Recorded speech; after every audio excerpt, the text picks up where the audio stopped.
and by December 22nd, the sun's demise was fully realized. For the sun, having moved south continually for 6 months, makes it to its lowest point in the sky.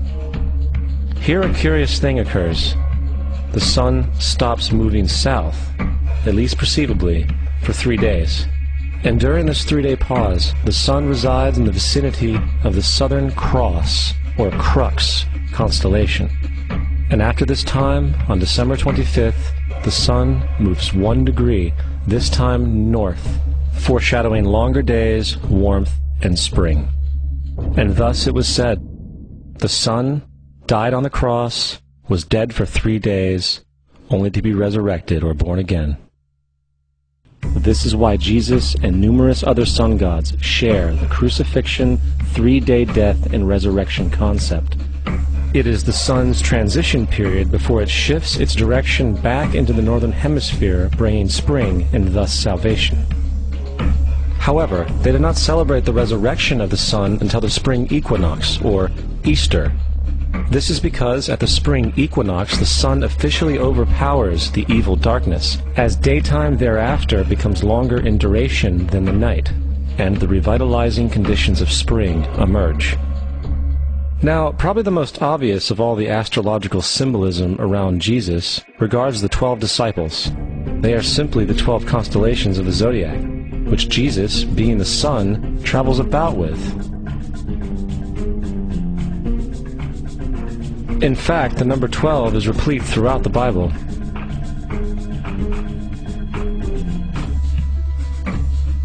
This text has more to do with astrology than anything else. Coming back to the cross of the zodiac, the figurative life of the sun, this was not just an artistic expression or tool to track the sun's movement. It was also a pagan spiritual symbol, the shorthand of which looked like this. This is not a symbol of Christianity. It is a pagan adaptation of the cross of the zodiac.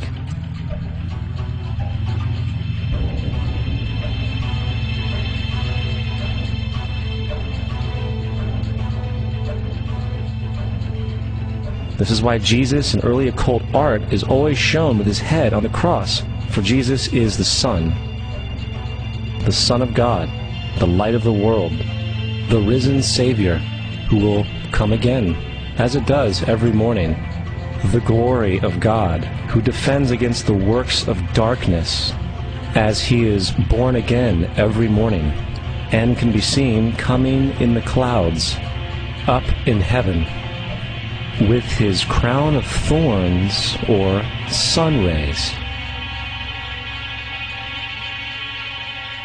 Justin Martyr, one of the first Christian historians and defenders, wrote, "When we say that he, Jesus Christ, our teacher, was produced without sexual union, was crucified and died and rose again, and ascended into heaven, we propound nothing different from what you believe regarding those who you esteem sons of Jupiter." In a different writing, Justin Martyr said, "He was born of a virgin, except this in common with what you believe of Perseus." It's obvious that Justin and other early Christians knew how similar Christianity was to the pagan religions. However, Justin had a solution. As far as he was concerned, the devil did it. The devil had the foresight to come before Christ and create his characteristics in the pagan world. Fundamentalist Christianity, fascinating. These people actually believe the world is 12,000 years old. Swear to God. I actually asked one of these guys, okay, dinosaur fossils. He says, dinosaur fossils? God put those here to test our faith.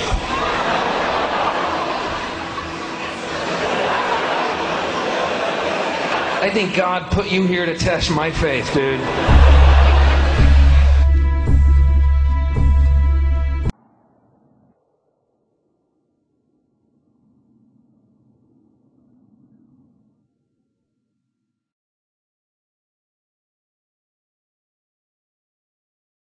We don't want to be unkind, but we want to be factual.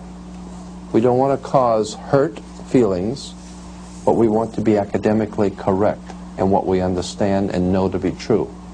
Christianity just is not based on truth.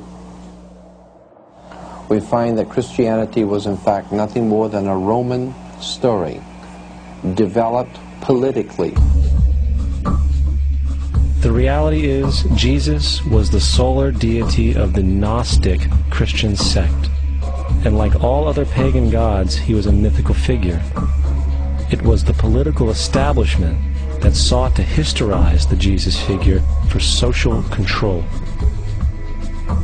By 325 AD in Rome, Emperor Constantine convened the Council of Nicaea. It was during this meeting that the politically motivated Christian doctrines were established, and thus began a long history of Christian bloodshed and spiritual fraud. And for the next 1600 years, the Vatican maintained a political stranglehold on all of Europe, leading to such joyous periods as the Dark Ages, along with enlightening events such as the Crusades and the Inquisition.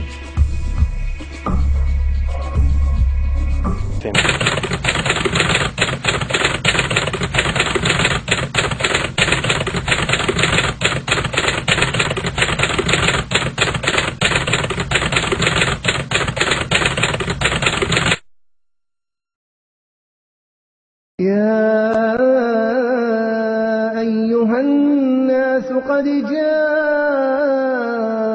الرسول بالحق من ربكم فآمنوا خيرا لكم وإن تكفروا فإن لله ما في السماوات والأرض وكان الله عليما حكيما.